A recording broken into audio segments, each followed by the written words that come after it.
కాకినాడ ప్రభుత్వ సామాన్య ఆసుపత్రి వైద్యులు అసాధారణ వైద్య నైపుణ్యాన్ని ప్రదర్శించి అరుదైన శస్త్రచికిత్స చేసి రోగి ప్రాణాలు నిలబెట్టారు.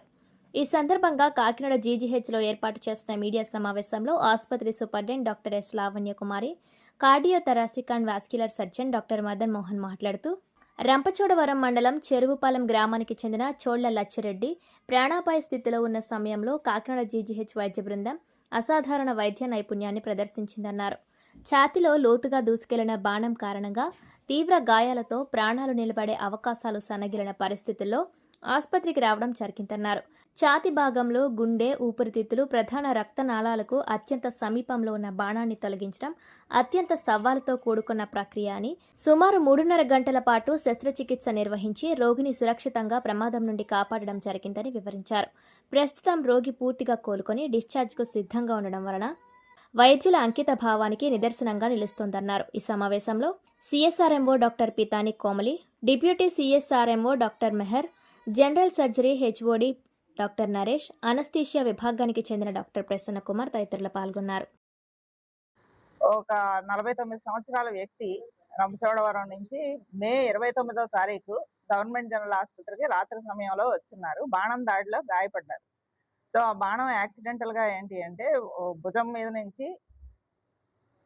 నుంచి ఊపిరితిత్తుల్లోంచి మన హార్ట్ అంటే గుండెకి ఉన్న పొర దగ్గర వరకు వచ్చి చొచ్చుకుని వచ్చి ఆగింది.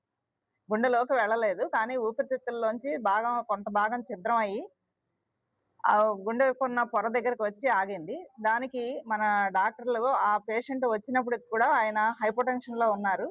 ఆయన్ని హైపోటెన్షన్ నుంచి బయటకు తీసుకొచ్చి ఆపరేషన్ చేసి అంతా అంటే బాణం అంతా కూడా రిమూవ్ చేసి ఇప్పుడు పూర్తి ఆరోగ్యంతో స్వస్థతతో ఇవాళ డిశ్చార్జ్ చేయడం జరుగుతోంది. దానికి సంబంధించిన వివరాలు ట్రీట్ చేసిన డాక్టర్ మదన్, అసోసియేట్ ప్రొఫెసర్ సిటివిఎస్ ఆయన వెల్లడిస్తారు. యాక్సిడెంటల్ గా ఒక బాణం ఆయన ఛాతీలోకి దిగిపోయింది, కుడివైపు భుజంలోంచి లోపలికంటే దిగిపోయిందని చెప్పి వచ్చారు మన దగ్గరికి ఎమర్జెన్సీగా. వెంటనే పేషెంట్ వచ్చినప్పుడు కొంచెం బీపీ అది తక్కువ ఉండడం వల్ల ఆయన రిసెసిటేషన్ అది చేసిన తర్వాత బీపీ స్టేబుల్ అయిన తర్వాత సిటీ స్కాన్ అవి చేసుకున్న తర్వాత ఇమీడియట్గా అర్ధరాత్రే 12:30 ఆ టైంకి ఆపరేషన్ తరలించి మత్తు ఆపరేషన్ చేసి మేజర్ ఆపరేషను బాణం అది తొలగించి ఏదైతే లంగ్ కొంత ఇంజరీ అయిందో అదంతా రిపేర్ చేశాము. పెరికార్డియం వరకు వెళ్ళి ఆగింది అది. సో పోస్ట్ ఆపరేటివ్గా పేషెంట్కి అది రక్తం అది ఎక్కించి ఆర్ఐసీలో అది ట్రీట్మెంట్ చేసిన తర్వాత ఇప్పుడు పేషెంట్ డిశ్చార్జ్ రెడీగా ఉన్నాడు. ప్రాణాపాయం నుంచి బయటపడ్డాడు, ఇప్పుడు డిశ్చార్జ్ రెడీగా ఉన్నాడు. ఈ నాటు తుపాకులు వాడుకుంటారు కదండి, అలాగే వచ్చి ఒకటి ఊపిరితిత్తులో దిగిపోయి ఒకటి కింద వెన్నెముకలో దిగిపోయిన కేసు అయితే మేము న్యూరోసర్జరీ వాళ్ళు కోఆర్డినేటెడ్గా బాబుని కాపాడి పంపించాం. ఇంకో పేషెంట్ బుల్లెట్ దిగిపోయిన వచ్చిన బాబుని బుల్లెట్ ఊపిరితిత్తులో బయటకు తీసి కాపాడి పంపించాం. వేలు పట్టి వచ్చాడు. ఎట్లా ఇలా మన పోతాడు కానీ వేసేసండి.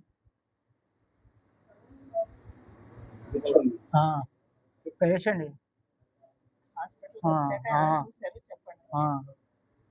లోపలండి మా ఊరు వల్ల ఉరిదేసి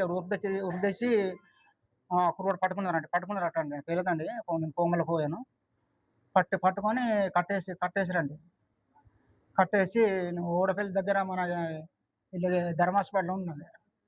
ఒకడు కుర్రోడు రమేష్ అని బయట వచ్చిన కుర్రోడు గమ్మని వెళ్ళి బండితో వెళ్ళి అతనికి అంబులెన్స్ తీసుకొచ్చి ఆ అంబులెన్స్లో ఎక్కబెట్టుకొని చోడవరం తీసుకొచ్చారండి. చోడవరం తీసుకొచ్చారు. చూడరండి అక్కడ పానావాదం ఉన్నారండి, రంపచోడవరంలో. అక్కడ నుండి పానావాదం అంతే మళ్ళీ అంబులెన్స్కి ఎక్కబెట్టి రాజమండ్రి తీసుకొచ్చారండి. అక్కడ డాక్టర్లు అక్కడ పానావాదం అన్నారండి. అక్కడ మనకి ఇక్కడ రాజనండి కాకినాడ. అదండి ఏంటండి ఇది ఇక్కడ కాకినాడ. అదండి అదే నేను వచ్చాక మళ్ళీ ఏమంటానట, ఇద్దరు కుర్రోళ్ళు ముగ్గురు కట్టేసారండి. కట్టేస్తే ఆ కుర్రోళ్ళకి ఎవరెవరు కట్టేసారు వాళ్ళు తర్వాత చూస్తానని మళ్ళీ అన్నట్టు ఆ కుర్రోడు నా వేసినాడు.